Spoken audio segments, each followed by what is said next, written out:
Cette année, je suis partie à la rencontre de sportifs passionnés, des cyclistes de différentes disciplines qui nous racontent quelle place le vélo tient dans leur vie. Créatrice de contenu, sportive engagée, cycliste et triathlète, Anne Dabindigou nous invite à rouler vers chez elle autour du Pic Saint-Loup.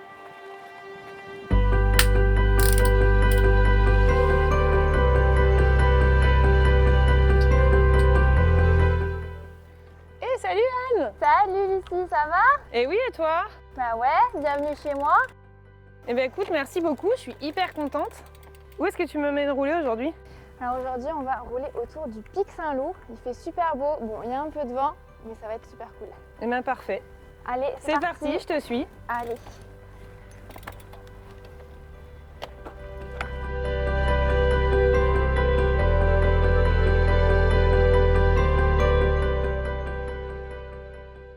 Anne, comment as-tu commencé le vélo?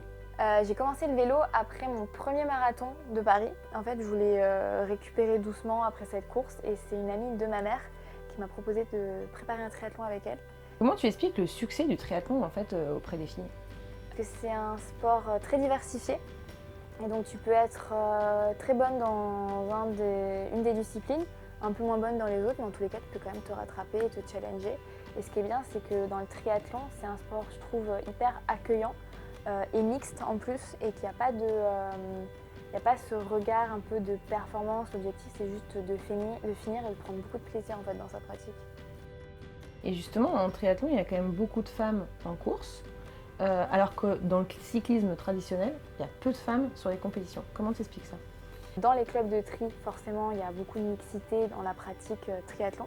Mais dès que tu vas dans des clubs ou dans une pratique que cyclisme, eh ben, ça ne se retrouve pas. Forcément, toi, quand tu arrives en tant que femme, quand tu débutes, quand tu n'as pas le vocabulaire, quand tu n'as pas peut-être les connaissances de cette discipline-là, tu ne te sens peut-être pas en fait, à l'aise, on va dire, pour pratiquer.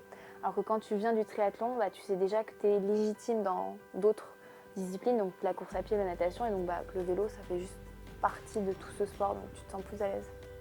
Ok, et toi, du coup, comment tu évolues au quotidien en vélo?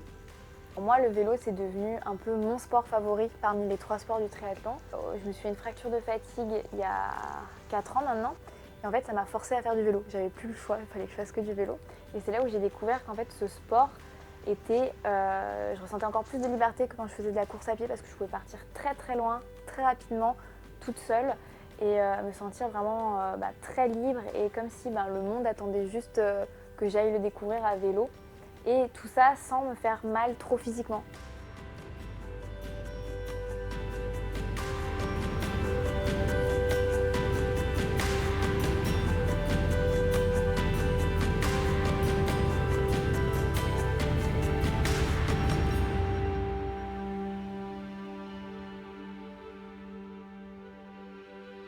Quel est pour toi le rôle des influenceurs, de tous ces réseaux sociaux en fait, sur le développement du sport féminin? Je trouve qu'on manque beaucoup de modèles dans le sport féminin. On n'en manque pas, mais on manque de visibilité sur ces modèles-là. Je trouve que les médias traditionnels comme la télévision, les journaux ne mettent pas assez en avant ces modèles-là. Et les réseaux sociaux, en fait, c'est une porte un peu dérobée pour amener ce sport, amener ces exemples-là en fait, à d'autres pratiquants, leur montrer que d'autres femmes le font, donc pourquoi pas elles, mais à leur manière. Donc si moi je peux le faire, peut-être que tu peux aussi débuter le vélo.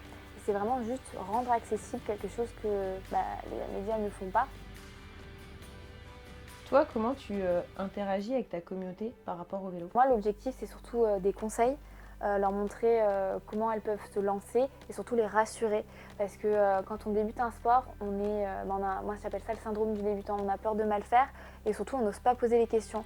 Et le problème du vélo, et c'est pour ça que c'est on va dire une porte d'entrée un peu difficile dans ce sport-là, il faut en fait comprendre la mécanique de son vélo, comprendre comment il fonctionne, il faut apprendre à changer une chambre à air, apprendre à l'entretenir. Et c'est vrai que c'est des choses qu'on apprend un peu moins aux femmes, aux petites filles en tout cas. Parce que moi, tu vois, j'ai toujours fait du vélo quand j'étais petite, j'avais un vélo, mais on m'a jamais expliqué comment entretenir mon vélo. Et je pense que quand on est un garçon, c'est peut-être quelque chose qu'on apprend plus facilement avec son père.